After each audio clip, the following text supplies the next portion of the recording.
So students, next main topic is Delhi Sultans. As we have learned in our previous video that Muhammad Ghori, after defeating Prithviraj Chauhan III, he surrendered his yeah, prominence, he surrendered his empire to his slaves and went back to Gauri, and on the way to Gauri he got murdered.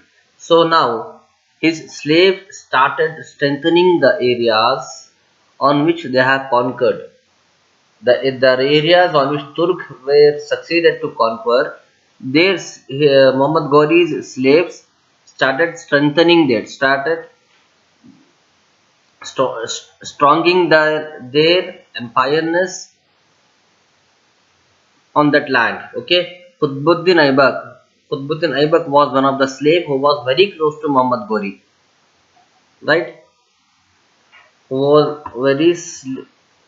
very close to Muhammad, right? Muhammad very close to Muhammad Ghori made Delhi, which was previously the capital of Chauhans. He made Delhi the capital.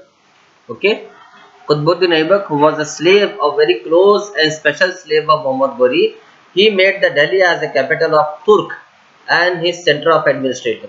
The other military generals of Turk who had remained in India accepted Qutbuddin Aibak. The military officers who were living in India accepted Qutbuddin Aibak as their king, as the Sultan, and Qutbuddin Aibak became the founder of Ghulam dynasty. Ghulam dynasty means Muhammad Ghori, what he did, he gave the dynasty to his slaves. And for slave, we call Ghulam in Urdu and Hindi. So, Qutbuddin Aibak was also one of the Ghulam of Muhammad Ghori. He started ruling the India.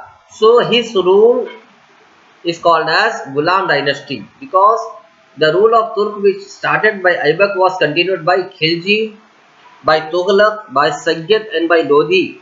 These all are Ghulams, these all are slaves.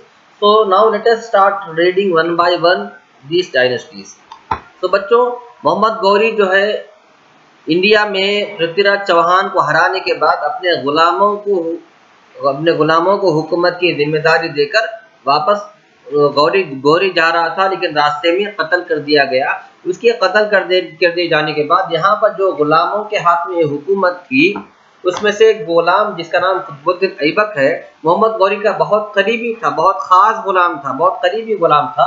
उसने दिल्ली को अपना headquarter बनाया, ठीक है, अपना सदर मुकाम बनाया। वो दिल्ली जो पहले पृथ्वीराज चौहान का सदर मुकाम था, ठीक है। सो दिल्ली को निजामत करने की जगह बनाया। उसके बाद तुर्क के जितने भी मिलिट्री लोग थे, वो लोग भी कुतुबुद्दीन ऐबक को अपना बादशाह एक्सेप्ट कर लिए, तस्लीम बादशाह मान लिए।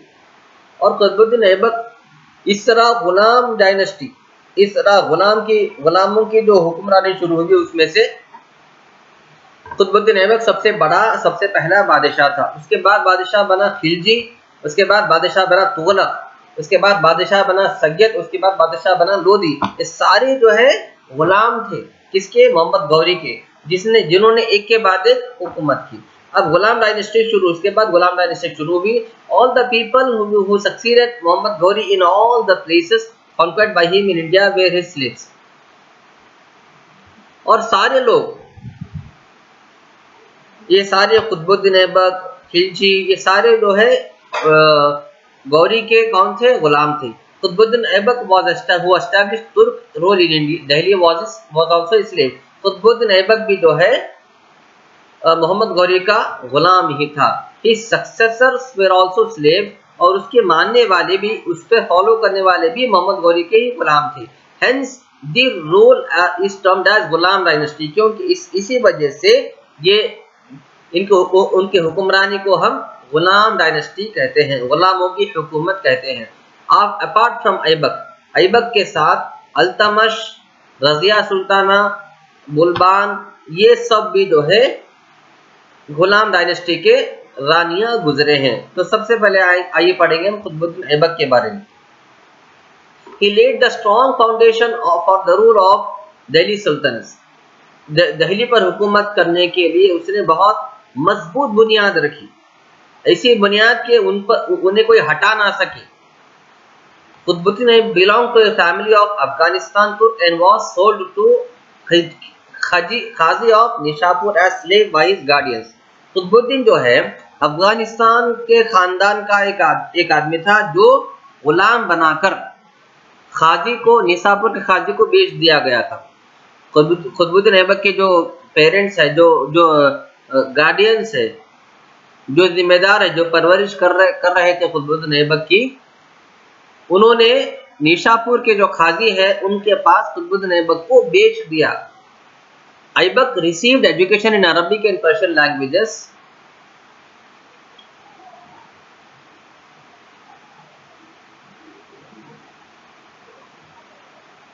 ऐबक ने तालीम हासिल की, अरबी की तालीम हासिल की और फारसी लैंग्वेजेस पर उसने इल्म हासिल किया।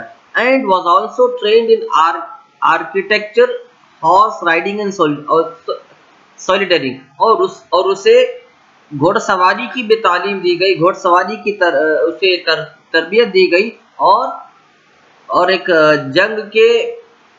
जंग में जिस तरह से जवान जंग लड़ते हैं फौजी की, तो उसे तरबियत दी गई। उसे फौजी भी बनाया गया, घुड़सवार भी बनाया गया, और उसे अरबी और फारसी लैंग्वेजेस आते थे। किसको? कुतुबुद्दीन ऐबक को। वो कौन है कुतुबुद्दीन ऐबक? जिसके पेरेंट्स ने निशापुर के खाजी को, कुतुबुद्दीन को बेच दिया था।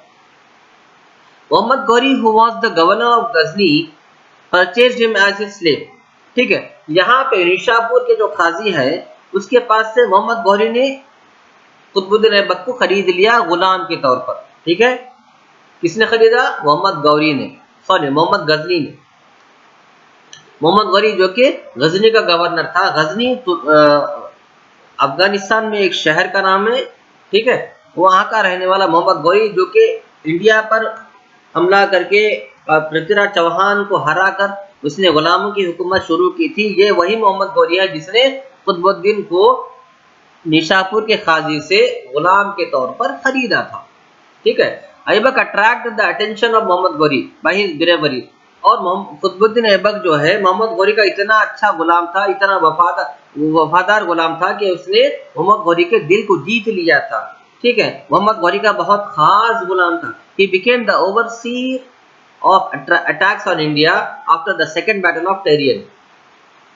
ठीक है, यानी दूसरा जो सेकंड बैटल हुआ टेरियन का, सेकंड बैटल ऑफ टेरियन मींस जो इंडिया के बियाबानी मैदानों पर जो मोहम्मद गौरी जो हमला किया था, तो पहले तो पृथ्वीराज चौहान उसे हरा दिया था। दूसरे हमले में मोहम्मद गौरी ने पृथ्वीराज चौहान को हराकर हुकूमत पर कब्जा किया था। तो पृथ्वीराज चौहान के दूसरे, जिसमें पृथ्वीराज चौहान सरेंडर भी हुआ था, तो ये दूसरे बैटल में जो है सो ओवरसी, दूसरे बैटल का आंखों देखा शहीद था, आंखों देखा गवाह था। कौन था? ये Qutubuddin Aibak. He became the successor of northern India during the period of Muhammad Ghauri। He ruled independently after the death of Ghauri।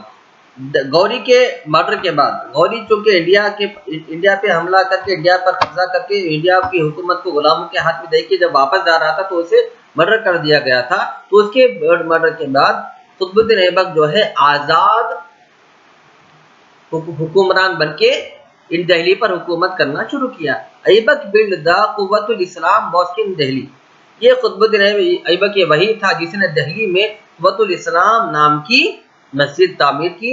He also started building Qutub Minar there itself। और वहीं पर उसने कुतुब मीनार मस्जिद के बाजू ही में adjacent साइड में उसने कुतुब मीनार की तामीर की। A work named Tajul मसीर provides information on Aibak. इसके बाद है अल्तमश। अल्तमश भी जो है मोहम्मद गौरी का गुलाम था। He belonged to Ilbari family and was a slave to Qutbuddin. ठीक है, ये इल्तमश जो था कुतुबुद्दीन के बादशाह बनने के बाद इल्तमश कुतुबुद्दीन का गुलाम बना। He was the administrator of Gwalior and became the successor of Aibak. Aibak के बाद फौरी पावर में आने वाला ये इल्तमश था और उसने ग्वालियर की निजामत अपने हाथ में संभाली।